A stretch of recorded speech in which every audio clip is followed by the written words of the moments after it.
नमस्कार। मैं doctor Santosh Meena, associate professor, department of history, government arts college Kota.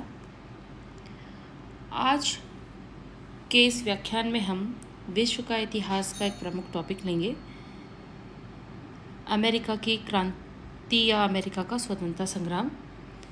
पिछले व्याख्यान में हमने इसके कारण देखे थे। इस व्याख्यान में हम इसके परिणाम और महत्व पर चर्चा करेंगे। सर्वप्रथम अमेरिका की स्वतंत्रता की घोषणा। अमेरिका की स्वतंत्रता की घोषणा कई युद्धों की घटनाओं का क्रम था। बहुत सारे घटनाएं इसमें हुई। इंग्लैंड के विरुद्ध 13 जो उपनिवेश थे के लोगों ने अपना आक्रोश व्यक्त करते हुए संगठन स्थापित किया।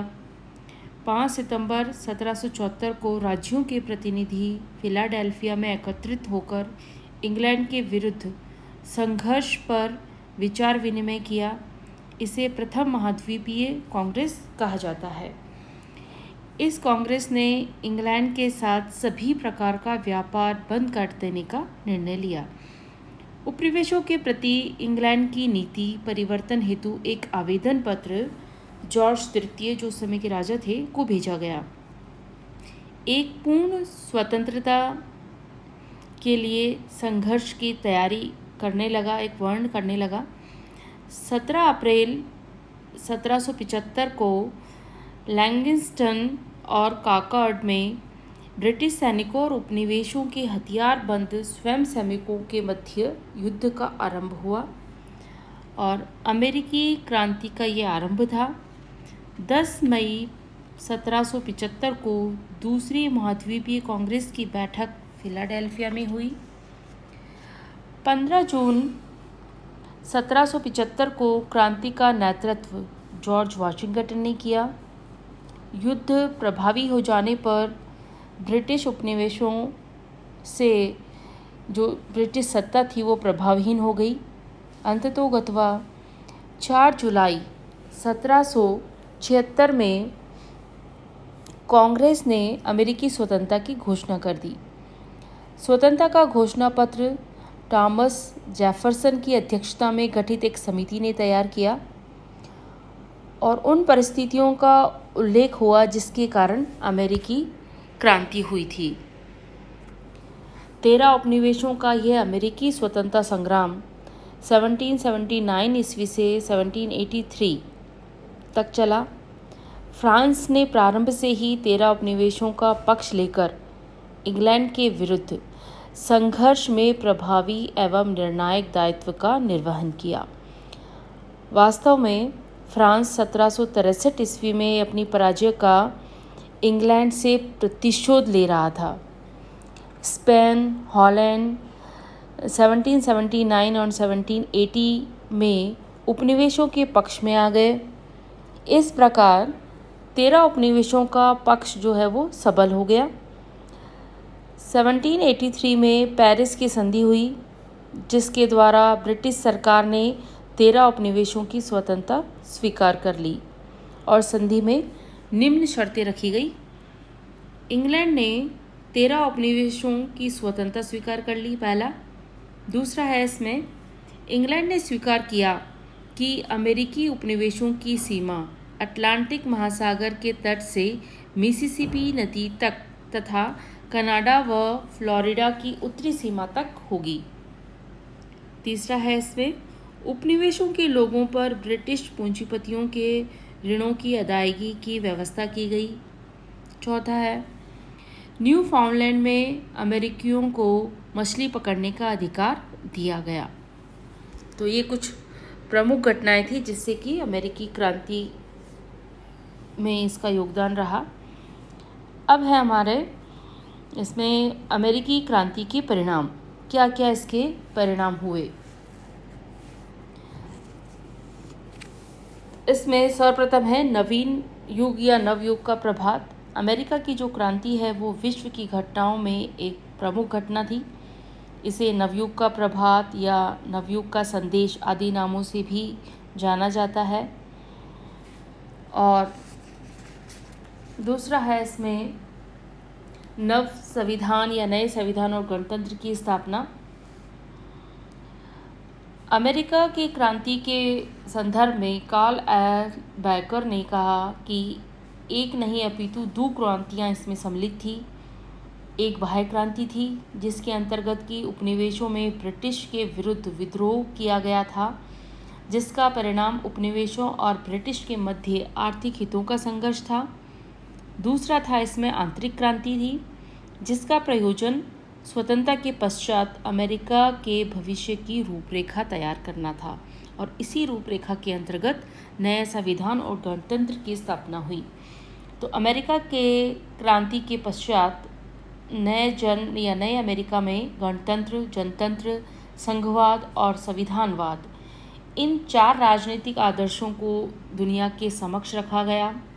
ऐसा नहीं है कि ये इन शब्दों से दुनिया परिचित नहीं थी, परंतु अमेरिका ने एक सशक्त उदाहरण प्रस्तुत किया, और नए संविधान और गणतंत्र की स्थापना ने ये विश्वास दिला दिया कि अब राजाओं के दिन लद चुके हैं।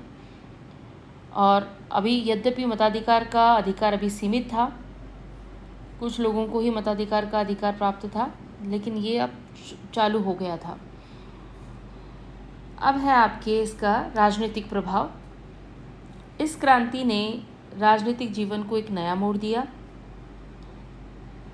यहाँ सामाजिक, आर्थिक, सांस्कृतिक जीवन की काया पलट कर दी पूरे अमेरिका में, और इस क्रांति ने अमेरिकी जनता को एक परिवर्तित सामाजिक व्यवस्था प्राप्त हुई इससे, जिसमें धन, परंपरा और विशेष अधिकारों का महत्व कम था और मानवीय समानता का महत्व जो है वो अधिक था। इसके बाद है शिक्षा के क्षेत्र में प्रभाव।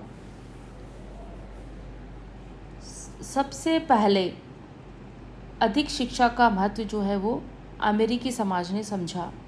क्रांति के पश्चात स्वतंत्र सार्वजनिक स्कूलों तथा जनसाधारण की प्रशिक्षा की मांग की गई, और यह अनुभव किया गया कि प्रजातंत्रीय स्वराज्य में शिक्षित मतदाताओं का होना आवश्यक है, और इसलिए जो है वहाँ पर शिक्षा के महत्व को समझा गया। इसके बाद है आर्थिक परिणाम। आर्थिक में अमेरिकी क्रांति के आर्थिक परिणाम में आर्थिक क्षेत्र में मूलभूत जो है पूंजीवादी अर्थव्यवस्था के मार्ग की सभी बाधाओं को समाप्त कर दिया गया और उनके विकास को प्रोत्साहन दिया गया। पुरातन व्यवस्था या उसके संबंधित जो रीति रिवाज थे उसकी समाप्ति से अमेरिकी उपनिवेशों में पूंजीवाद के विकास को प्रोत्साहन मिला। कृषि के क्षेत्र में प्रभाव। अमेरिका क्रांति से वहाँ की कृषि पर बहुत अधिक प्रभाव पड़ा। क्रांति काल में बड़े बड़े भूमिपति उपनिवेशों को छोड़कर कनाडा आदि देशों में चले गए, जिससे उनकी बड़ी बड़ी भू संपदाओं को तोड़कर छोटे छोटे टुकड़ों में उसका वितरण निम्न और मध्यम वर्गीय लोगों में कर दिया गया। इससे कृषि को प्रोत्साहन मिला। इसके बाद है कृषि की अपेक्षा उद्योग धंधों पर क्रांति का अधिक प्रभाव पड़ा। क्रांति से अमेरिका में 2 तरह से उद्योग लाभान्वित हुए। प्रथम है अमेरिकी उद्योग अंग्रेज़ों द्वारा लगाए गए व्यापारिक प्रतिबंधों से मुक्त हो गए। दूसरा है कि युद्ध काल में इंग्लैंड से वस्तुओं का आयात बंद हो जाने के कारण उपनिवेशों के उद्योगों के विकास को प्रोत्साहन मिला, मतलब वहीं पर लोगों ने अपना उद्योग विकसित कर लिया। इसके बाद है परिवहन क्षेत्र में प्रभाव। तो अमेरिकी क्रांति से नौ परिवहन की 2 प्रकार से परिवहन को प्रभावित किया। प्रथम था औपनिवेशिक बंदरगाहों को संसार के लिए खोल दिया गया, जिसमें फ्रांस, स्पेन और हॉलैंड आदि थे, और जिससे कि अमेरिका के व्यापार में काफ़ी वृद्धि हुई। इससे विलासिता की वस्तुओं का आयात किया जाने लगा, और जिसका भुगतान अमेरिका द्वारा तंबाकू और चावल के निर्यात से किया जाने लगा। दूसरा था इसमें कि क्रांति ने व्यक्तिगत नौ परिवहन व्यवस्था को भी प्रोत्साहित किया। इसके बाद है इसका अमेरिकी क्रांति का भारत पर क्या प्रभाव पड़ा। भारत पर अमेरिका की क्रांति का तत्कालीन प्रभाव प्रतिकूल रहा। अमेरिकी स्वतंत्रता संग्राम से जब इसमें फ्रांस ने युद्ध में प्रवेश किया था तो भारत में अंग्रेज फ्रांसीसियों में युद्ध की स्थिति उत्पन्न हो गई थी, जिसका लाभ उठाकर अंग्रेज़ों ने फ्रांसीसियों की शक्ति को फ्रांसीसी की शक्ति को भारत में क्षति पहुंचाई थी और जिससे उनका राज्य या उनके साम्राज्य विस्तार के मार्ग को सुलभ बना दिया गया था। किंतु यह भी सच है कि भारत जो है वो गुलाम की जंजीरों में जकड़े हुए था। अब उसे सशक्त प्रेरणा मिली कि वो भी आज़ाद हो सकता है। तो ये भारत पर अमेरिकी क्रांति का प्रभाव पड़ा।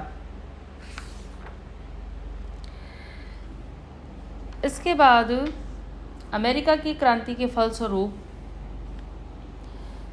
विश्व का प्रत्येक मानव जो है वो पूर्ण रूपेण स्वतंत्र है, वह समान है तथा उसे अपनी स्वतंत्रता और अधिकारों की सुरक्षा के लिए संघर्ष का अधिकार प्राप्त है। इन्हीं धारणाओं को धरातल पर प्रायोगिक रूप देने का यह प्रथम प्रयास था और आज भी विश्व प्रयत्नशील है। बाधाएं तब भी थी, आज भी है और कल भी होंगी, किंतु यह विचार जगत की हवा में आज भी जीवंत है। तो इस प्रकार अमेरिका की क्रांति से इंग्लैंड की रक्तहीन राज्य क्रांति द्वारा प्रतिपादित सिद्धांतों का और अधिक विकास हुआ। यदि इंग्लैंड की क्रांति ने प्रतिनिधि सत्तात्मक प्रथा को जन्म दिया था, तो अमेरिकी क्रांति ने जनतंत्रात्मक प्रथा को जन्म दिया। इससे पहली बार सर्वसाधारण को मताधिकार प्राप्त हुआ। अमेरिकी क्रांति को आधुनिक युग में गणतंत्र की जननी कहा जाता है या कहा जा सकता है। इसके अतिरिक्त इस क्रांति के पश्चात ही विश्व में लिखित संविधानों की परंपरा का प्रचलन हुआ। संघीय शासन व्यवस्था का प्रयोग किया गया। धर्मनिरपेक्ष राज्य के रूप में अमेरिका आधुनिक युग में विश्व का प्रथम देश बना। इस क्रांति ने साम्राज्यवाद को प्रथम पराजय दी तथा राष्ट्रीयता के सिद्धांत को मानव के समक्ष रखा। इतिहासकार वेबस्टर का कहना है कि अमेरिकी क्रांति ने विश्व के राष्ट्रों, विशेषकर यूरोप के राष्ट्रों का पथ प्रदर्शन किया। इसी ने फ्रांस की राज्य क्रांति को नेता प्रदान किए। इस तरह 13 उपनिवेशों ने मिलकर इंग्लैंड के विरुद्ध स्वतंत्रता संघर्ष प्रारंभ करके एक महान राष्ट्र यानी संयुक्त राज्य अमेरिका का निर्माण किया। तो इस प्रकार से ये अमेरिका की स्वतंत्रता संग्राम समाप्त है। धन्यवाद।